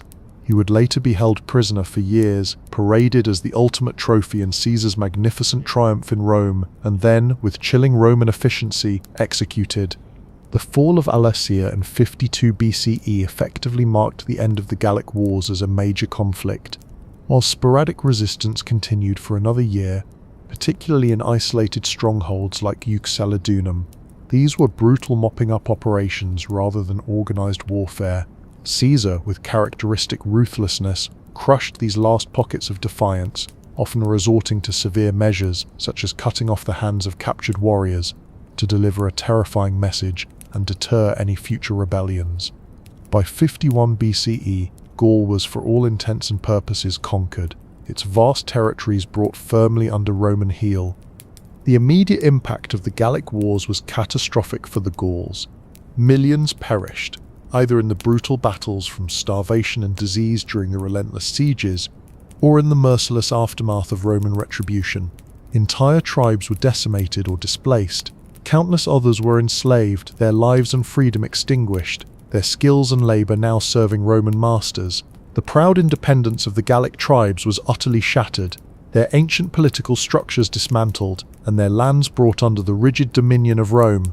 Yet, the legacy was not solely one of destruction. Caesar's detailed accounts, compiled in his Commentari de Bello Gallico, Commentaries on the Gallic War, provided the most extensive and invaluable contemporary record of Gallic society, culture and warfare, albeit from a Roman, and often self-serving perspective. These writings, while primarily serving Caesar's political ambitions and justifying his actions, inadvertently preserved a unique snapshot of a vibrant civilization on the cusp of profound, irreversible change. The conquest, though brutal and devastating, would also lay the groundwork for centuries of Romanization, transforming Gaul into a vital, prosperous province of the Roman Empire, a process that would ultimately shape the very foundations of modern France, its language, its laws, and its infrastructure. The spirit of Vercingetorix, the chieftain who dared to unite his fractured people against the seemingly invincible might of Rome, would live on, a potent symbol of resistance, a foundational hero in the collective memory of the land he fought so valiantly to defend, his sacrifice echoing through the ages. The dust of Alesia had settled, and the echoes of Vercingetorix's defiance faded into the grim silence of conquest. With Gaul firmly under the heel of Rome by 51 BCE, the immediate aftermath was one of devastation and suppression. Yet, the story of Gaul did not end with its subjugation, rather it began a new profound chapter, one of integration and transformation. For the next 3 centuries, the land and its people would be reshaped by the relentless, pervasive force of Romanization, a process that would blend 2 distinct worlds into a new hybrid identity, Gallo-Roman. This was not a sudden metamorphosis, but a gradual, often complex evolution marked by the imposition of Roman order, the adoption of new ways, and the subtle persistence of ancient traditions. The first and most immediate task for Rome was to organize its vast new acquisition, a territory larger and more populous than any it had previously conquered in such a short span. The sprawling, fragmented lands of independent Gaul, once a vibrant mosaic of fiercely autonomous tribes, were now systematically carved into Roman provinces, each administered with the meticulous efficiency characteristic of the Republic and later the Empire. Gallia Narbonensis, the oldest Roman province in Gaul, already existed along the Mediterranean coast. having been secured decades earlier and serving as a template for Roman governance. To this were added 3 new immense imperial provinces, carefully delineated not only to facilitate administration, but also to deliberately break down traditional tribal loyalties and integrate the new territories more effectively into the vast centralized Roman system. This strategic division aimed to prevent any single Gallic confederation from ever again challenging Roman authority on such a scale. Gallia Lugdunensis, named after its burgeoning capital Lugdunum, modern-day Lyon, quickly became the central and most important of these new divisions. Lugdunum itself was strategically chosen at the confluence of the mighty Rhone and Saône rivers, a natural crossroads for trade and communication. It was destined to become the administrative, economic, and religious heart of Roman Gaul, a true imperial hub. Here, a major Roman mint was established, churning out coinage that flowed throughout the western provinces, symbolizing Roman economic control. It was also at Lugdunum that the imperial cult, centered on the worship of the deified emperor in Rome, found a powerful focal point, drawing representatives from all Gallic tribes to annual assemblies. These gatherings, ostensibly religious, served a crucial political purpose, fostering a sense of shared identity under Roman rule and allowing Roman governors to gauge the mood of the Gallic elite. This province encompassed much of central and western Gaul, including the territories of the once powerful Aedui and Arverni, tribes whose former bitter rivalries were now firmly subsumed under the overarching authority of Rome, their energies redirected towards imperial service.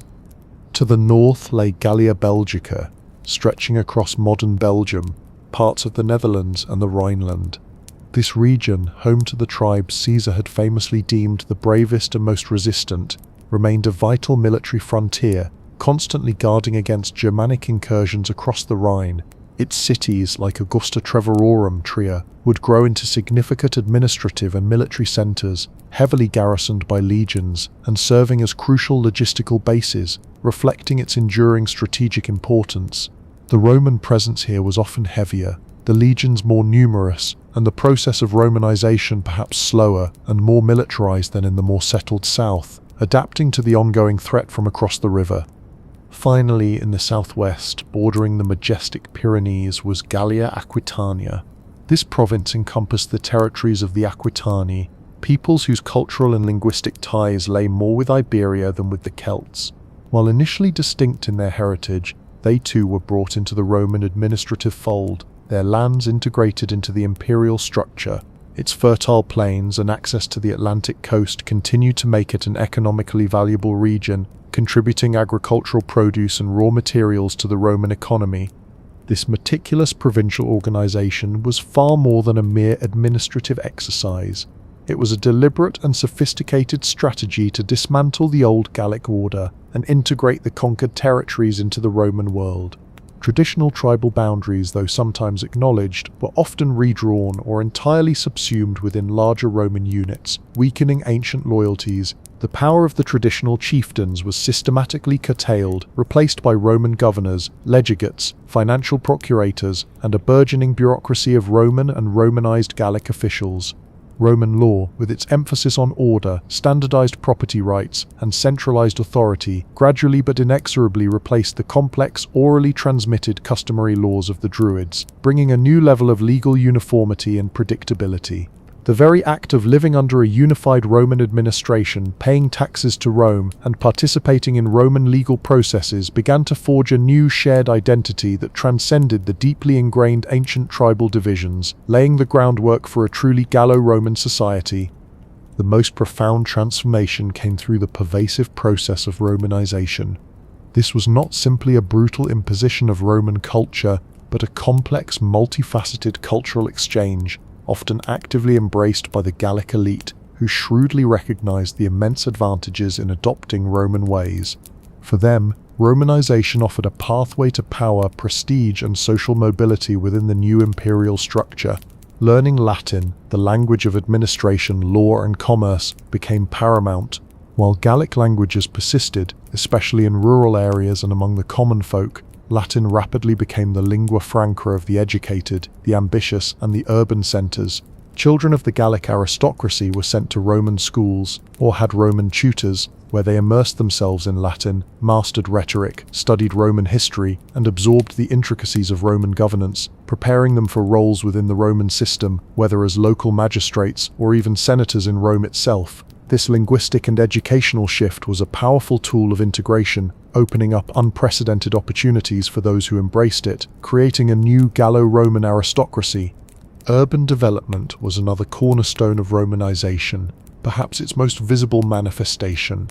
The Romans were master city builders, and Gaul was transformed by the construction of magnificent new towns and the ambitious expansion of existing oppida into thriving Roman cities. Lugdunum and Lyon became a magnificent metropolis, a testament to Roman ambition, complete with grand forums, impressive theatres for plays and speeches, vast amphitheatres for gladiatorial contests and beast hunts, and elegant temples dedicated to Roman and Gallo-Roman deities. It was in many ways a miniature Rome transplanted into the heart of Gaul. Other cities like Nemausus, Nimes with its stunningly preserved amphitheatre and the exquisite Maison Carrée temple, and Augusta Treverorum, Trier, which would eventually grow to such prominence that it became a major imperial residence and capital of the Western Empire, blossomed under Roman patronage. These cities were not just centres of administration, they were vibrant hubs of Roman culture, places where public baths provided social gathering points and hygiene, where gladiatorial games and Roman festivals became part of daily life, drawing crowds from the surrounding countryside. They served as powerful magnets, drawing people from the countryside, fostering a sense of urban identity that transcended tribal affiliations. The very architecture, with its grid-like street plans, monumental public buildings and luxurious private villas, mirrored the Roman way of life, creating a tangible sense of belonging to the wider Roman world. Many Roman veterans, upon their honorable discharge, were settled in these new or expanded cities, further solidifying the Roman presence and providing a core of loyal Romanized citizens. Economic changes were equally transformative, revolutionizing the Gallic landscape. Roman infrastructure, built with unparalleled engineering prowess, dramatically improved trade and communication. A vast network of meticulously paved roads, like the Via Agrippa, crisscrossed Gaul, connecting newly established cities, vital military garrisons, and productive agricultural centers. These roads, designed primarily for the rapid movement of legions and imperial couriers, also facilitated the unprecedented flow of goods, ideas, and people, effectively knitting the diverse provinces of Gaul together into a cohesive economic unit. Aqueducts, marvels of hydraulic engineering, brought fresh, clean water to burgeoning cities, supporting larger populations and more sophisticated urban living, including public fountains and elaborate bath complexes. Impressive bridges spanned rivers, and harbours were developed along the coasts and major rivers, further enhancing maritime and riverine trade, connecting Gaul to the vast Mediterranean trade network. Agriculture, the traditional backbone of the Gallic economy, also saw significant advancements and diversification. While traditional crops like wheat and barley continued to be cultivated, the Romans introduced new farming techniques, such as improved irrigation and crop rotation, leading to greater yields. Crucially, they introduced new crops like grapes for wine production and olives for olive oil, which would become major industries in Gaul. The fertile lands, combined with Roman expertise, made Gallic wine increasingly competitive with Italian vintages. Roman villas, large agricultural estates often owned by Roman or Romanized Gallic elites, became centers of highly organized production, often employing both free Gallic labor and slaves. This increased agricultural output, combined with improved transportation networks, fueled a thriving internal and external trade. Gallic wine, fine pottery, like Samian ware, and high-quality textiles began to be exported across the vast Roman Empire, bringing unprecedented wealth and prosperity to certain regions and individuals.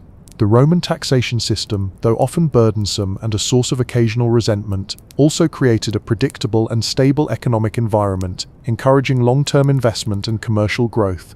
Religious syncretism was a particularly fascinating aspect of Romanization, showcasing Rome's pragmatic approach to integrating conquered peoples. The Romans, generally tolerant of local cults, as long as they did not threaten Roman authority or state religion, did not seek to eradicate Gallic deities, but rather to integrate them into the Roman pantheon. Gallic gods and goddesses were often identified with their Roman counterparts, a process known as interpretatio Romana. For instance, the Gallic god Lugus might be identified with Mercury, the Roman god of trade and travelers, or Epona, the revered horse goddess, might be associated with various Roman deities of fertility or horses. Temples were built in Roman style, often incorporating Gallic design elements, but dedicated to these new Gallo-Roman hybrid deities, creating a unique religious landscape. This blending allowed the Gauls to maintain a connection to their ancestral beliefs while participating in the broader Roman religious landscape, including the ubiquitous imperial cult, which served as a powerful unifying force, fostering loyalty to the emperor and the Roman state. However, the powerful and influential Druids faced a different, far harsher fate. Their pan-Gallic organization, their immense authority, their oral traditions, and their perceived role as leaders of resistance during Caesar's conquest made them a direct threat to Roman rule. While not all Druids were systematically persecuted to the point of extinction, their public practices were suppressed, their annual assemblies forbidden, and their judicial and educational roles systematically undermined by the imposition of Roman law and the establishment of Roman schools. Their influence gradually waned, though their teachings and spiritual practices may have persisted in secret or in more subdued, localized forms for generations. Despite the profound and pervasive Romanization, a distinct Gallic identity persisted, evolving into a complex and nuanced Gallo-Roman hybrid. While Latin became increasingly prevalent, particularly in urban centers and among the educated elite, Gallic languages continued to be spoken in rural areas for centuries, especially by the common folk, forming a substratum beneath the new imperial tongue. Traditional Gallic names often combined with Roman ones, reflecting this dual heritage, e.g., a person might be named Julius Indutua Merus. Gallic artistic traditions, with their characteristic curvilinear forms, abstract motifs and emphasis on animal imagery, subtly influenced Roman provincial art, creating a unique Gallo-Roman artistic style that was distinct from that of Italy.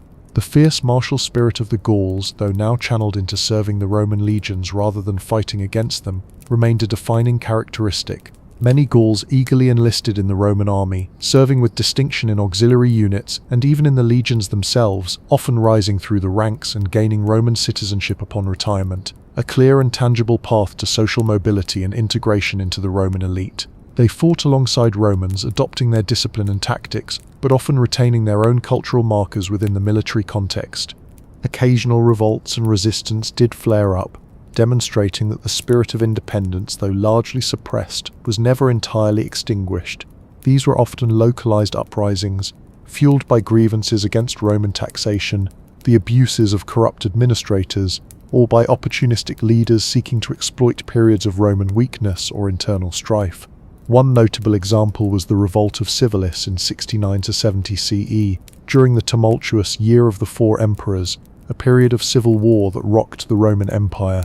Julius Civilis, a Batavian, a Germanic tribe allied with Rome but culturally close to the Belgae and renowned for their auxiliary cavalry, seized the opportunity presented by Roman internal conflict.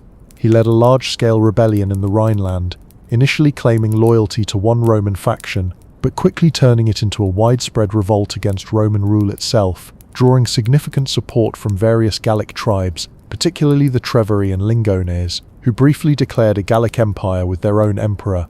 This was a serious and widespread challenge to Roman authority, threatening to unravel decades of integration. However, ultimately, the rebellion was crushed by the legions loyal to Vespasian, the eventual victor of the civil war.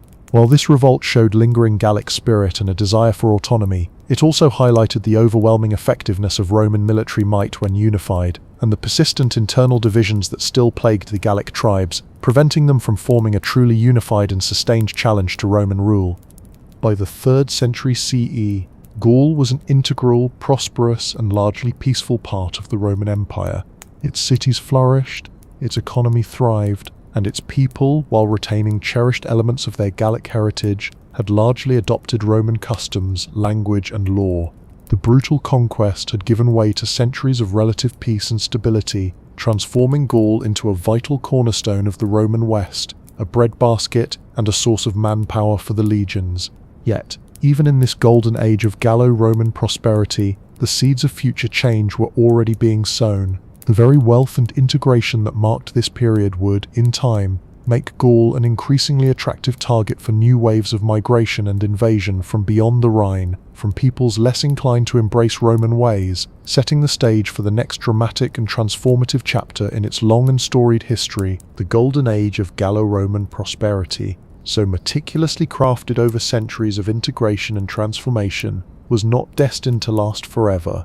As the 3rd century CE dawned, the vast Roman Empire, a seemingly invincible colossus, began to groan under the weight of its own immense size and the relentless pressures from without and within. For Gaul, this period marked a dramatic shift from centuries of relative peace and stability to an era of increasing turmoil, a slow, inexorable decline of Roman authority, and the relentless ingress of new peoples from beyond the Rhine. The vibrant Gallo-Roman identity, forged in the crucible of conquest and assimilation, would now face its ultimate test, as the very foundations of the Roman West began to crumble, giving way to a new, fragmented landscape that would lay the groundwork for medieval Europe.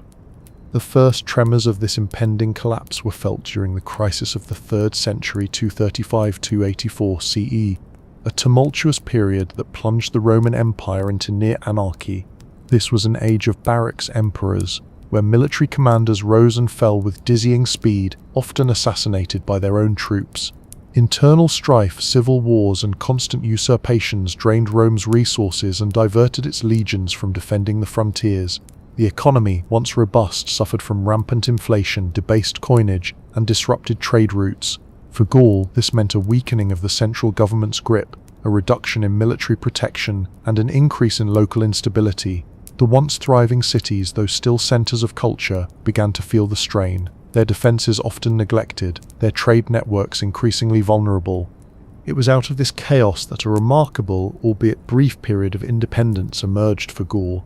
In 2060 CE, in response to the perceived inability of the central Roman government to protect the western provinces from barbarian incursions, a powerful Roman general named Postumus declared himself emperor in Gaul. He established the Gallic Empire, Imperium Galliarum, which, at its height, encompassed Gaul, Britain, and parts of Hispania. This was not a rebellion against Roman identity itself, but rather a pragmatic attempt to preserve Roman order and culture in the West, independent of the chaotic central authority.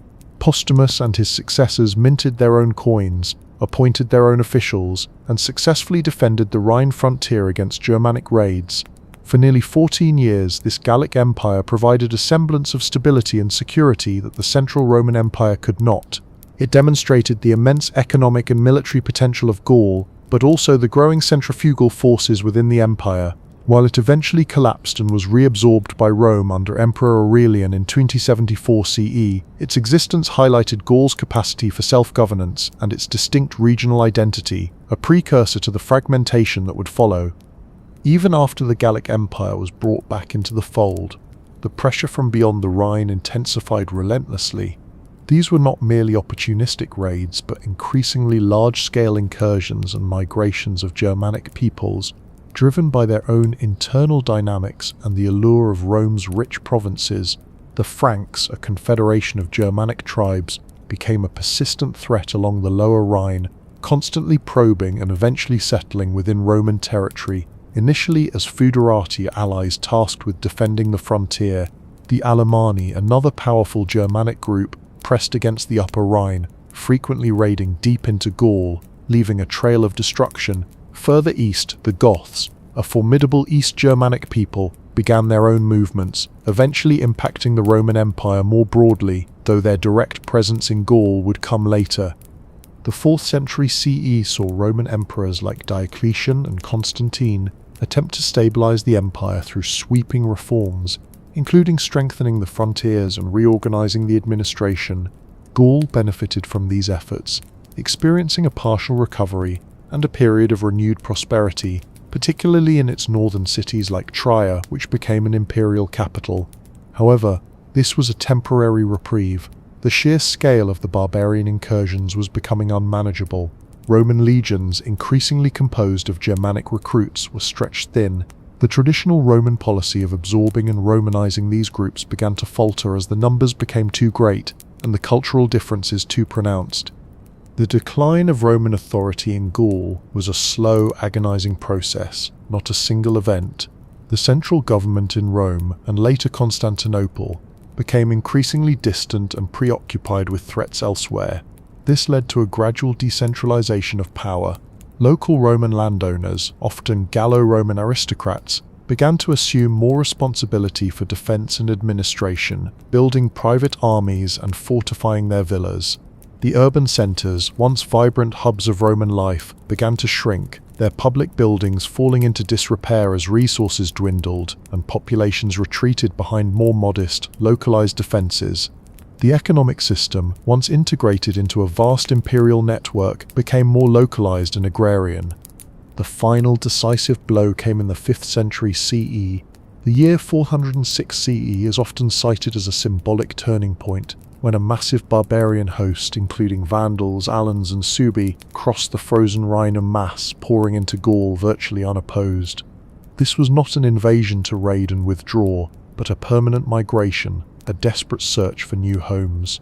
Roman resistance was sporadic and ineffective. The Visigoths, having sacked Rome in 410 CE, eventually settled in southwestern Gaul, Aquitania, as Foederati, ostensibly allies but effectively establishing an independent kingdom within Roman territory. The Burgundians settled in the southeast in the Rhone Valley, forming their own kingdom. The Franks, already present in the north, steadily expanded their influence, establishing various petty kingdoms. By 476 CE, when the last Western Roman emperor Romulus Augustulus was deposed, the formal fall of the Western Roman Empire was complete. For Gaul, this meant the official end of Roman rule. Though Roman institutions and culture had been eroding for decades, the land was now a patchwork of nascent Germanic kingdoms, each vying for power and territory. The Gallo-Roman population, once subjects of a unified empire, now found themselves living under new Germanic overlords. The emergence of Germanic kingdoms fundamentally reshaped the political and social landscape of Gaul. The Visigothic kingdom in Aquitania, centered around Toulouse, was initially the most powerful, maintaining a strong Roman legal and administrative framework. The Burgundian kingdom in the southeast was also highly Romanized. However, it was the Frankish kingdom in the north, particularly under the leadership of Clovis I, that would ultimately prove the most enduring and transformative. Clovis, through a combination of military conquest and shrewd political maneuvering, including his conversion to Nicene Christianity, gradually defeated his rivals, the last vestiges of Roman authority, like Syagrius's domain, the Alemanni, and eventually the Visigoths, pushing them into Hispania. His conquests laid the groundwork for what would become medieval France, establishing the Merovingian dynasty and a new political order. Despite the collapse of Roman political authority and the establishment of Germanic kingdoms, the legacy of the Gauls and the Gallo-Roman period was profound and enduring. The Gallic languages, though largely replaced by Latin, contributed a substratum of vocabulary and pronunciation to the evolving Romance languages, which would eventually become French.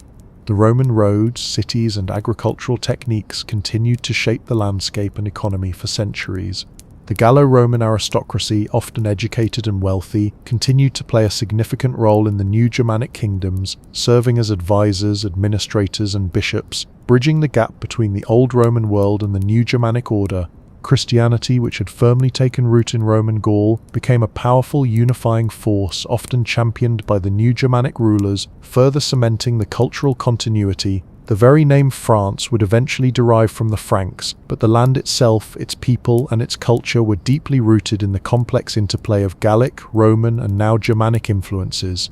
The story of the Gauls, therefore, does not end with conquest, but continues to echo through the centuries, a foundational element in the rich tapestry of European history.